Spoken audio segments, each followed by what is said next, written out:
Next हमने theorem करना है, let R be an R module let M be an R module then show that the set K is equal to are x plus N X where R belongs to real numbers and N belongs to real number is R submodule of M containing X further show that R has unity then K is equal to are x.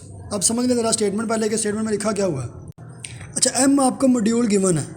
Module का मतलब इसमें सारी properties, no की no properties जो module की होती हैं वो इसमें हैं, आपको पता है। इसके बाद एक और है, एक एलिमेंट एक्स जो कि एम में बिलोंग करता है। वो आपने बिलोंग भी बाद में करवाना है, लेकिन ये याद रखना कि एक्स एलिमेंट वैसे है किसका, मॉड्यूल का एलिमेंट है। ठीक हो गया।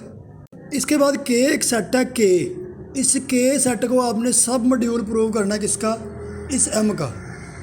अब सब मॉड्यूल के लिए आपको पता है या तो उसकी प्रॉपर्टीज सारी चेक कर दो, या हमें एक सिंपल क्राइटेरिया पता है कि दो प्रॉपर्टीज हैं सिर्फ, X minus Y belong to X या A X belong to X, A X belong to M.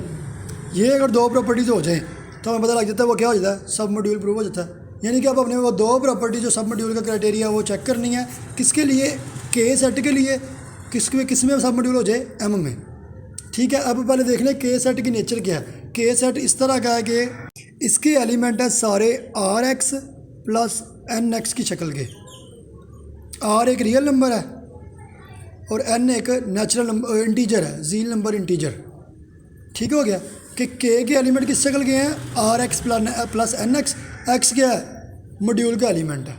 ठीक हो गया। यानी कि के एलिमेंट इस शक्ल के हैं कि किसी रियल को, मेरा बात ध्यान से सुननी है, रियल के एलिमेंट को मॉड्यूल के एलिमेंट से मल्टीप्लाई करें प्लस जील के एलिमेंट को मॉड्यूल के एलिमेंट से मल्टीप्लाई करें और उनको ऐड कर दें तो ये किसके एलिमेंट आ जाते हैं, के सेट में इस शक्ल के, इस तर्ज के एलिमेंट है। ये आपको बेसिकली जहन में क्लियर होना चाहिए कि एक रियल का एलिमेंट, रियल का, साथ मॉड्यूल का एलिमेंट प्लस इंटीजर्स का एलिमेंट और साथ मॉड्यूल का एलिमेंट, इस तरीके के एलिमेंट जो हैं वो किस में हैं, वो सारे के में हैं। आपने प्रूव करना है ये के सब मॉड्यूल किसका है, एम का। अब के को सब मॉड्यूल एम प्रूव करना है। पहली प्रॉपर्टी क्या, सबसे पहले आपने प्रूव करना है, जिस तरह पिछले सवालों में करते आ रहे हैं, सबसे पहले शो करना है के नॉन एम्प्टी है। कोई चीज़ मॉड्यूल या सब मॉड्यूल तब होती है वो नॉन एम्प्टी हो, इसको नॉन एम्प्टी शो करना है। तो इसमें एक एलिमेंट तो मस्ट है, वो क्या होता है, आप पीछे भी कल भी पढ़ के आए हो, ओ एम बराबर होता है, आपने शो करना है इस शक्ल का हो। तो आप लिख सकते हो आप लिख सकते हो ओ एम बराबर, अब रिंग का एलिमेंट है, रिंग का एलिमेंट आप रिंग से आइडेंटिटी ले सकते हो, o r into x plus, फिर चाहिए इंटीजर का एलिमेंट, आप इंटीजर्स की भी आइडेंटिटी ले सकते हो इंटू एक्स। अब ये आंसर क्या आना है, o r into x answer आना है o m, o Z into x answer क्या आना है ओ एम, और बराबर किसके है, ओ एम के। जिस दिन पहले दिन मॉड्यूल पढ़ा था ना, तब मैंने आपको पढ़ाया था कि ओ आर रिंग की आइडेंटिटी, जब किसी नंबर मॉड्यूल में से एक्स से मल्टीप्लाई हो तो आंसर आता है मॉड्यूल की आइडेंटिटी।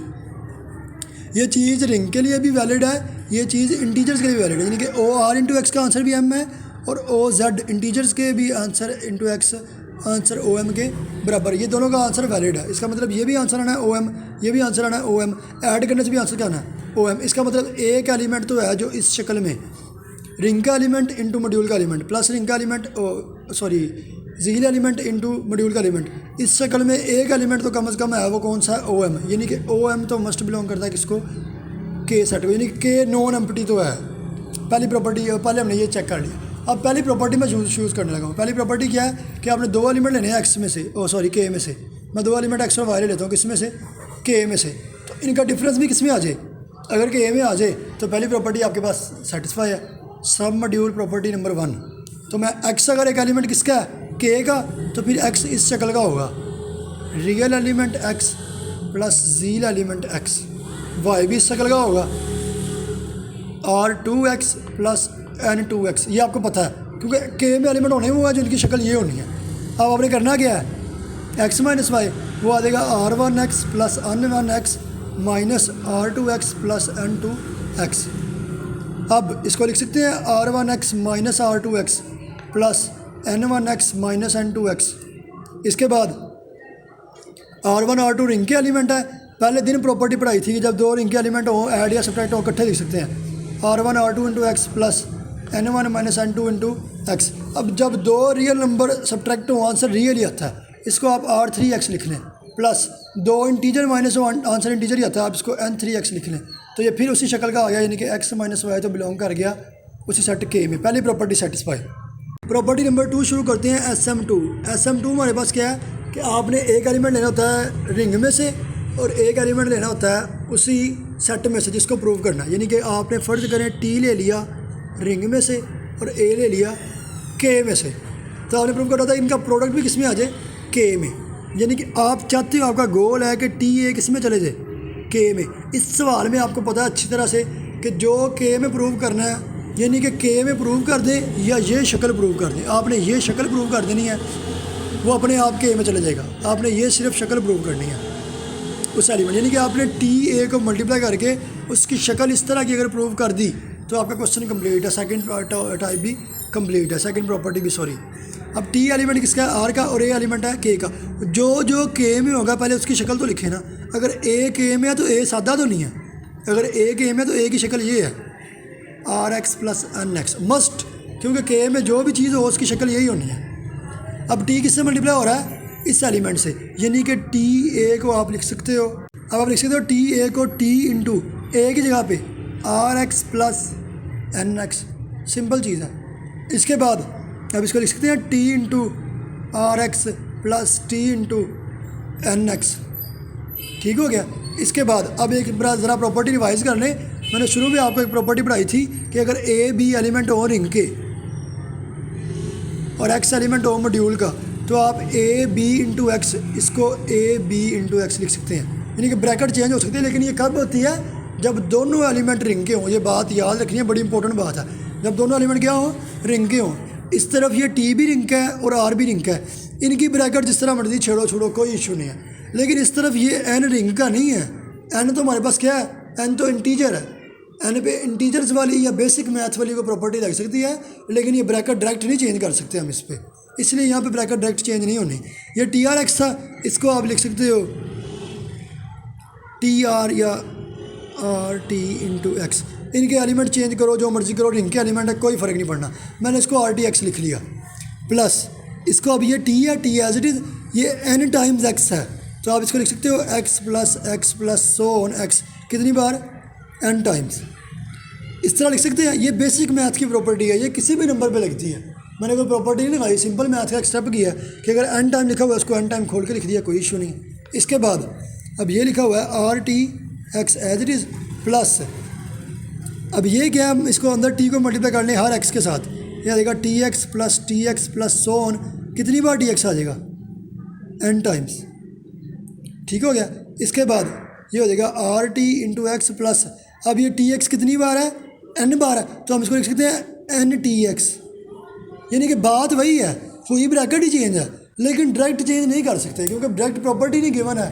हमने एक रास्ते से, एक पाथ से चल के फिर डायरेक्ट चेंज किया ब्रैकेट, ये कर सकते हैं। ये मैथमेटिकल प्रॉपर्टी है, किसी में भी लग सकती है। इसलिए अब ये क्या हो जाएगा, NTX, इधर से आप लिख सकते हैं R इंटू TX, ये तो रियल नंबर है, कोई इशू नहीं, जैसे मर्जी ब्रैकेट चेंज करो, प्लस ये क्या N इंटू TX। क्या ये एलिमेंट K की शक्ल नहीं बन गई, ये रियल नंबर है। इधर क्या होना चाहिए, मॉड्यूल का एलिमेंट होना चाहिए। क्या ये मॉड्यूल का एलिमेंट है, मॉड्यूल के एलिमेंट वो होते हैं अगर X मॉड्यूल का हो और T रियल का हो, तो TX भी मॉड्यूल में होता है। ये मॉड्यूल की डेफिनेशन है, जाके पढ़ें, मॉड्यूल की स्केलर प्रोडक्ट की डेफिनेशन है, तो उसके मुताबिक ये भी किसका एलिमेंट है, मॉड्यूल का, क्योंकि T रिंग का है और X मॉड्यूल का, तो TX किसका एलिमेंट है, मॉड्यूल का। प्लस ये अगर इंटीजर का एलिमेंट, और ये फिर किसका एलिमेंट है, मॉड्यूल का ही है, यानी कि ये एलिमेंट किसकी शक्ल बन गई, ये K में बिलोंग करेगा। K में कौन से एलिमेंट होते हैं, रिंग का एलिमेंट साथ मॉड्यूल का एलिमेंट, प्लस इंटीजर का एलिमेंट साथ मॉड्यूल का एलिमेंट, तो ये शक्ल बन गई है। मतलब TA भी किसको बिलोंग कर गया, K को। दोनों प्रॉपर्टीज़ क्या होगी, सेटिस्फाई होगी। अच्छा जी, इसके बाद देखिए क्वेश्चन में प्रूव क्या करना था। सब मॉड्यूल तो प्रूव करना है K को, M का, इसके साथ साथ उन्होंने कहा था X। अब एलिमेंट सुपर सेट से ही आता है, मैंने पूरे सवाल में यूज़ किया कि X M में सही है, मॉड्यूल में सही है। मॉड्यूल में से तो है ही है, लेकिन उन्होंने साथ एक और बात कही है कि X को प्रूव कर दें, X K में से भी है। K में हर वो एलिमेंट है जिसकी ये शक्ल है। अब आपने प्रूव करना है कि जो X है वो किस में से है, K में से। तो आप लिख सकते हो X को, X इज इक्वल टू, आप लिख सकते हो इसको R का रिंग का element into X plus integer कोई भी लिख सकते हैं, मैंने 1 लिख दिया, इंटू X। अब ये ORX तो ओवर हो जाना है, यानी कि 0 हो जाना है। X बराबर किसके आ जाएगा, X के। अब ये X की हमने शक्ल किस तरह की बना दी, ये शक्ल किसकी होती है, K के एलिमेंट्स की, यानी कि X किसको बिलोंग कर गया, K। ये तो एक लाइन में बिलोंग कर गया X किसको, के को। प्रूव करने वाली सिर्फ एक बात रह गई कि उन्होंने एक कहा था कि अगर आपके पास आइडेंटिटी हो तो आपने प्रूव करना है कि के किसके बराबर होता है, के बराबर होता है आर एक्स के। लो जी, अगर आप ये चीज़ इक्वल प्रूव करनी हो, आपको पता है कि आपने पहले भी इक्वल प्रूव करते हैं चीज़ें, एक सेट को दूसरे का सबसेट प्रूव कर दें, फिर दूसरे को पहले का सबसेट प्रूव कर दें। अगर पहला दूसरे का सबसेट और दूसरा पहले का हो तो वो क्या हो जाते हैं, इक्वल प्रूव हो जाते हैं। इसी तरीके से मैं एक एलिमेंट ए ले लूँगा, किस में से, आर एक्स में से। कहाँ से मैंने लिया, आर एक्स में से। अब वो बिलोंग किसको करना चाहिए, अगर के को बिलोंग कर जाए तो आर एक्स के का सबसेट हो जाएगा। अच्छा, अगर ए आर एक्स सेट में से है, अगर कोई सेट में से एलिमेंट होना, यानी कि फ़र्ज़ करें अगर ए होना के सेट में से, तो ए बराबर होता है किसी न किसी छोटे के 1 के 2 के 3 के। अगर ए बिलोंग कर रहा है ना आर एक्स के, तो ए किसी न किसी स्मॉल आर और एक्स के बराबर होना है। अगर ए आ जाए बराबर स्मॉल आर एक्स के, अब मैं लिख सकता हूँ A is equal to are x plus O M. Identity add करने से कोई फ़र्क नहीं पड़ना, आइडेंटिटी मैंने ऐड कर ली। इसको लिख सकते हैं A is equal to are x plus O M को मैं तोड़ के लिख सकता हूँ ओ जेड इंटू एक्स। मैंने भी आपको पिछले पेज पे समझाया था कि आइडेंटिटी बराबर होती है, ओ एम बराबर होती है ओ जेड इंटू एक्स। ये मैंने यूज़ कर लिया, ओ एम बराबर आ गया ओ जेड इंटू एक्स। अब ए बराबर आ गया R into x plus O Z into X. A बराबर आ गया, अब ज़रा सुने, रिंग का एलिमेंट मॉड्यूल का एलिमेंट प्लस इंटीजर्स का एलिमेंट मॉड्यूल का एलिमेंट। जो भी एलिमेंट इस शक्ल का होगा किस में चला जाता है, के में, यानी कि ए किस में चलेगा, के में। लिया कहाँ से था, आर एक्स से चला किस में गया, के में, यानी कि आर एक्स सबसेट किसका हो गया, के का। इसको कहना है इक्वेशन नंबर 1। अब इक्वेशन नंबर 2 में, अब इक्वेशन नंबर 2 के लिए अब मैं एलिमेंट लूँगा के से और प्रूव कर दूँगा किस में चले जाए, आर एक्स में। लेट करने आइडेंटिटी बिलोंग करती है, आपने एक एलिमेंट यू ले लिया, जो कहाँ से लिया, के से। अगर यू किसको बिलोंग करता है, के को, इसका मतलब यू की शक्ल ये हो जाएगी। अब ये बार बार बताने की जरूरत नहीं, आपको पता है के में मौजूद हर एलिमेंट की शक्ल यही होती है। अब के में मौजूद है, अगर ये के में मौजूद है तो इसकी शक्ल ये हो जाएगी। अब आपने प्रूव करना है कि किस में चले जाए, आर एक्स में चले जाए। अब एक बात याद रखनी है कि इस क्वेश्चन में कहा था यूनिटी अब है, आइडेंटिटी अब है। अगर आइडेंटिटी है मैं इसको लिख सकता हूँ u is equal to are x plus n into e x. अच्छा, आपने एक प्रॉपर्टी पढ़ी थी, अगर आपको याद हो, ए एक्स प्लस बी एक्स को आप लिख सकते हैं ए प्लस बी इंटू एक्स। यहाँ मैंने ऐसा क्यों नहीं किया, आर प्लस एन कॉमन क्यों नहीं ले लिया, हालांकि काम एंड पे जाके यही होना है, are plus N E common ही आना है। लेकिन मैंने लिया क्यों नहीं, क्योंकि यहाँ पे ये दोनों नंबर रिंग के थे, यहाँ पे ये रिंग का नहीं है, ये दोबारा किसका नंबर है, इंटीजर्स का नंबर है, ये याद रखना है, इसलिए भाग के कॉमन ले लेना।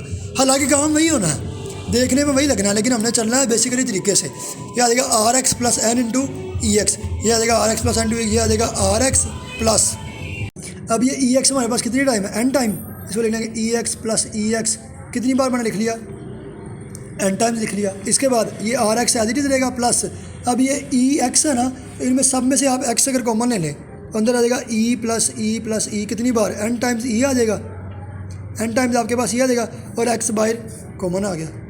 इसके बाद इसको लिख सकते हैं आर एक्स प्लस, अब ये कितनी बार ई है, एन टाइम्स, तो इसको लिख सकते हैं एन ई और साथ एक्स।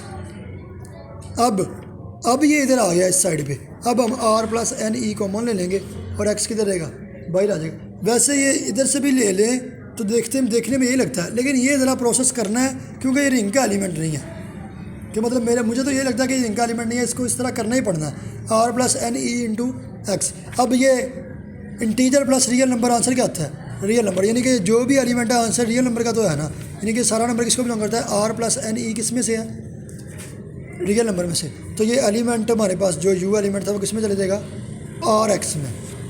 एलिमेंट था किसका, के का, चला किस में गया, आर एक्स में, यानी के सबसेट किसका हो गया, आर का, के सबसेट हो गया आर एक्स का। इसको कहना इक्वेशन नंबर 2। अब फ्रॉम इक्वेशन नंबर 1 और 2 के किसके बराबर हो जाएगा, आर एक्स के। 2-3 चीज़ें प्रूव करनी थी, एक एक्स को बिलोंग करवाना था के में, वो भी मैंने करवाया, जो एक ही लाइन में हो गया था। ये एक सब मॉड्यूल प्रूव करना था, पूरा प्रोसेस है, 2 प्रॉपर्टीज वो भी चेक करवाई, और एंड पे ये प्रूव करना था के बराबर है आर एक्स के। थोड़ा सा कंसेप्ट है कि यहाँ से कॉमन नहीं ले लेना, क्योंकि ये इंटीजर का एलिमेंट है, मैंने आपको उम्मीद तो है समझ आ गई होगी, तफसील से समझा दिया। तो ये एक ही क्वेश्चन आज हमने किया था, इंशाल्लाह नेक्स्ट फिर कल से स्टार्ट करेंगे।